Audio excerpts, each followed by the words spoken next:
Hey guys, this is Gene Jensen. Today, I want to attempt to tell you everything that I know about a Texas rig.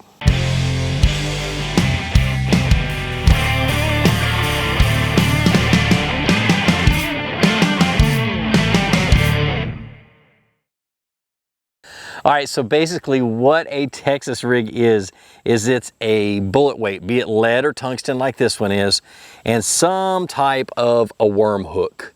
I've got two types here. I've got an offset round bend. You see a little offset thing in the hook. And then I've got a straight shanked little flipping hook. And those are the two I like to use the most for Texas rigging. My nose itches, sorry. Another one is like an extra wide gap hook. Anything that's designed for fishing a worm. That is a soft plastic worm, not a real one. So, but the key component is a bullet weight. Now, over the years, there has become, it's been basically commonly said that Texas rigging, Texas rigging a worm is just, what I do with my worm, is just the way that you hook the hook in the worm. And so you have to really pay attention to what people say when they're using a Texas rig. They're using a bullet weight in front of the worm. If they're Texas rigging a worm, they're basically rigging it weightless. So this is how you do it. You take this little worm hook right here. This is an offset round bend. And the key is that you just start with the tip right through the center of the head of the worm, the very top of the worm. And you come out the side, just like that, and you pull it, and as you get to this little round bend, you pull and you turn the hook at the same time. Okay, and then what I do is I lay the hook, oops, I dropped it. I lay the hook alongside the worm, okay, and so I can see where that hook is going to go into that worm, and then I just basically pull it down and then push it through and make sure that the tip almost comes out to the end. Now this worm's a little worn out, so it has a little bit of trouble. But I've got a video that I made years and years and years ago about how to put a hook in a worm. It's old, really bad quality, but it'll help you learn how to put a hook in a worm. It's a lot more detailed, and it's a lot, it's just too much to put on this one video. But that's how you Texas rig a worm. Now, how you rig a Texas rig, let's go into that. Okay, you rig a Texas rig, pretty simple. Basically, you take your bullet weight, with the narrow side of the bullet weight, you put it on the line and let it go. Hold on to the line,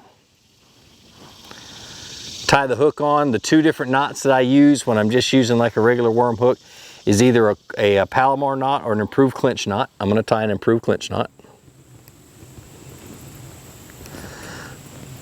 And then if I'm using a flipping hook, I actually what's called snell the hook. It's just a different type of knot that you tie around the hook. Okay, so I've got that.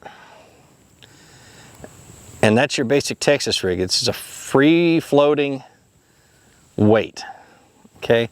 And then you just Texas rig whatever plastic, soft plastic you want on there. I'm gonna go with, I have no clue. I'm gonna go with a little plasma tail.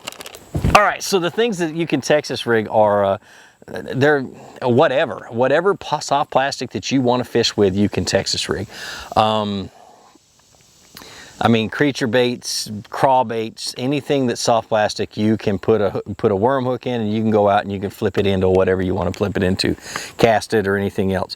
So this is just a straight tail worm. I'm going to do that little, I'm going to Texas rig it real quick.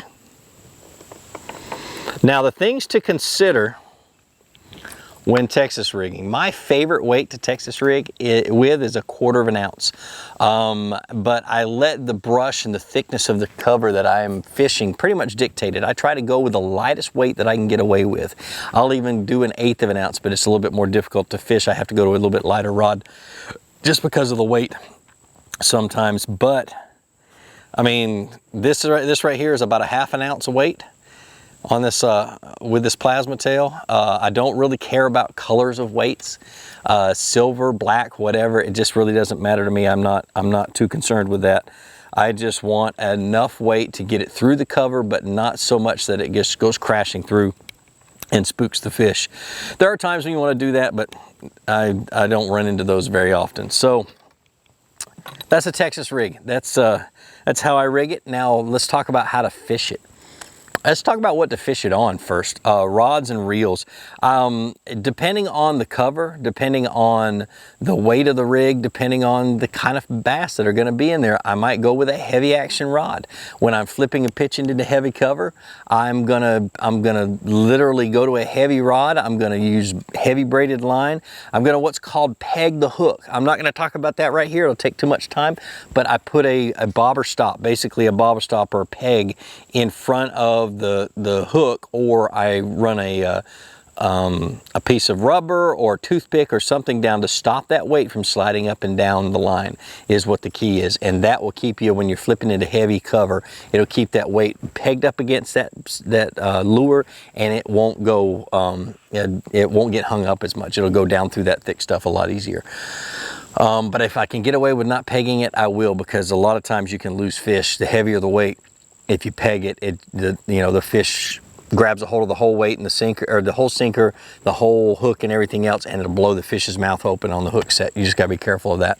All right, so what might cause me to use something, a rod that's a little bit lighter, like a medium action or medium heavy action, is gonna be, like I said, the weight of the sinker, and the type of cover I'm fishing. If I'm just dragging, if I'm just throwing out on a point and dragging it off of a point through the rocks, I'm gonna use a medium heavy rod. If I'm using a real lightweight, like 1/4 of an ounce or 1/8 of an ounce sinker, I'm going to use a medium action rod, because it's got a little bit more flex. It's a little bit easier to cast. It loads up well on the back cast. So like I said, you can do anything with a Texas rig. You can rig it on anything, anyway, spinning rod, it doesn't matter. So let's talk about how to fish it. All right, so basically, I switched it up a little bit. The watercolor here is very, very muddy in my liking. And visibility is about 4 to 5 inches. So I went to a darker color, went to something that's got a little bit more vibration to it. So I picked up a vial craw. I put it on braided line. I pegged it because I think I'm going to be, just in case I get into some heavy cover as I'm going through. Still a 1/2 ounce weight, still a, still a Texas rig, but it's got braided line. It's for heavier stuff. And I'm gonna go and I'm gonna flip into this grass, I'm gonna flip into the cover, and I'm just gonna cover water with it and try to catch something. The way you decide, or kind of one of the questions I get asked all the time is, how do I choose the right color soft plastic for the watercolor? It's simple. Starting with muddy water, you want to use dark or really bright colors a lot of times, especially when it's sunny, but I like to use darks, black and blues, black and purple, black and something. And then as it gets clearer and clearer, you can change your colors and go a little bit more natural, up to the green pumpkins and then to the clearer colors as the water gets clearer. And for some odd reason, bright colors like pink and white and yellow will work in any watercolor. Just depends on the fish's mood. So that's kind of a rule of thumb. As the water gets clearer, the baits or the soft plastic color choices get more and more natural. That's how I do it. Now it's summertime, and the reason I chose this spot is because the channel of this creek runs right up against this bank. So I'm gonna fish the cover that is around that is along the edge of this creek. Because the deep water, especially when it's shallow everywhere else, the deep water is where the bass, it feels safe. So if anything happens, anything scares it or anything else, it's gonna come up in, it's gonna go down into that deeper water. So that's why I chose this spot. Whether I catch anything or not, I have no clue. But I'm gonna cover water until I catch something, or until it's time to go home.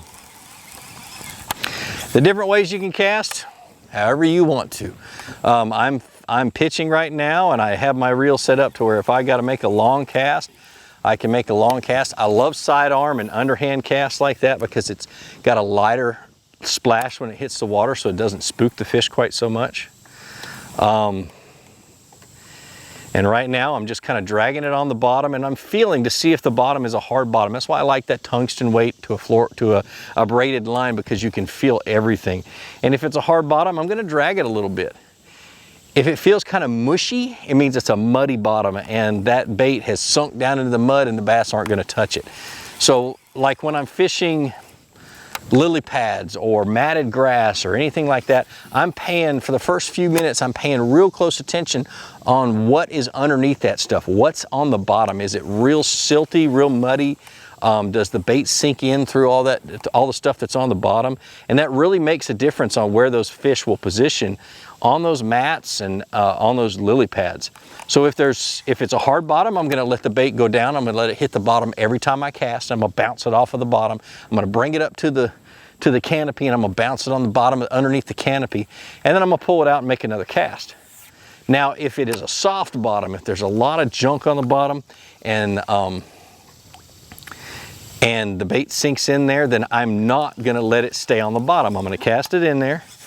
I'm gonna let it sink to the bottom, and I'm gonna bring it up and I'm gonna bang it off of something. So if this was real thick matted grass, I'd bang it off of that canopy. Or if it's, lily pads, I'd bang it off the bottom of the lily pads. But I wouldn't worry about letting that thing sit down at the bottom, because the bass aren't gonna be down there and they're not gonna be feeding off of that junk that's in the silt.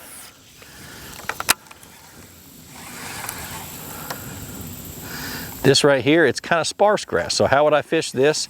People say a frog, oh, you see grass, you gotta fish a frog. I catch bigger fish doing this a lot of times. So I'm looking for the thickest spot in that little area that I'm casting to. So I'm gonna try to get the bait in there, and I'm gonna try to get in there where it's not gonna splash so much.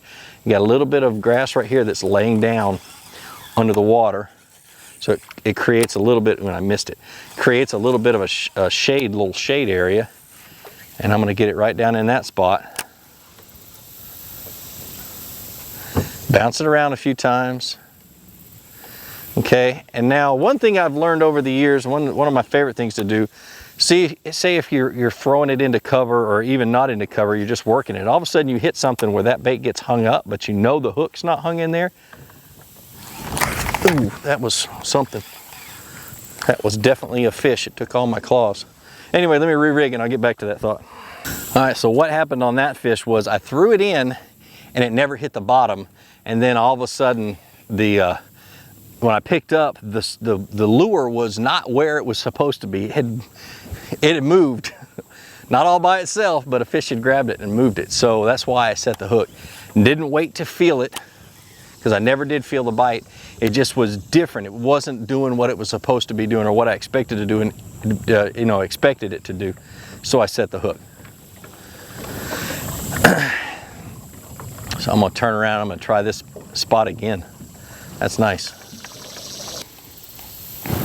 All right, so say you're fishing into, anything really. When I'm fishing it, anytime I'm fishing it, and I like throw into a bush or throw up into cover, or if I'm dragging it on a point and I hit something and it gets hung up, but I know that the hook is not hung in that, and it's just the sinker, I'm gonna sit there and shake it. Or if it's a limb, I'm gonna let it drop to the bottom and I'm bring it up and tap it up against that stick or whatever it was hung on a few times before I bring it over that log or over that stick or through that grass or anything else. Because a lot of times there'll be a fish sitting right there and it hasn't quite committed to your bait. But a way to get him to commit is to bounce it up and down in front of his nose a few times. You're in the strike zone, keep it in the strike zone.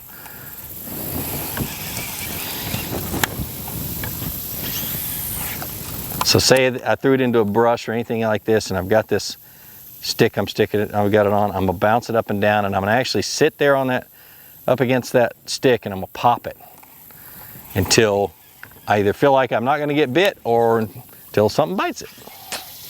Plain and simple.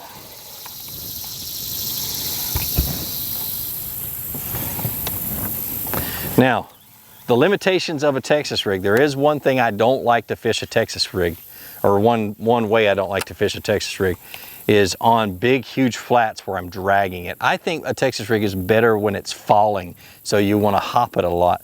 And if I'm going to drag something across a point or across a long point or a big, huge flat, it's going to be a jig or a Carolina rig. I just get more bites that way.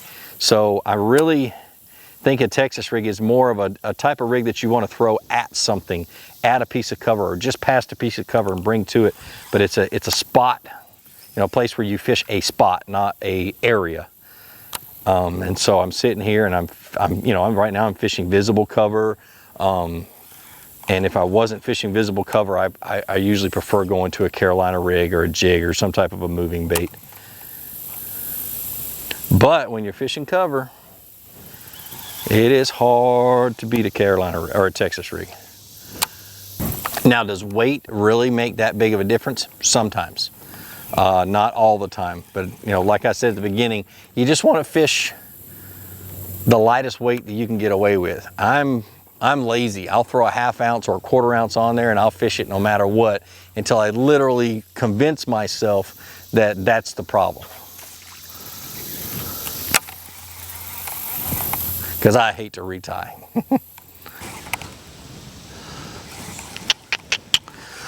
Well guys, I sure wish I would have caught a fish in this video. I'm sorry about that, but a Texas rig is just an outstanding bait. It's a good first one to learn. It's a good first one to learn when you want to learn soft plastics.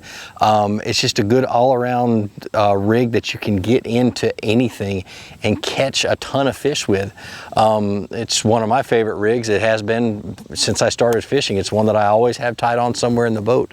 But it is what it is. I've got to head out. I've got to head to the FLW Championship Expo. I'm going to go hang out there for a couple of days and just enjoy myself and enjoy meeting people and running into old friends. But anyway, like I always say, be sure to introduce somebody to fishing.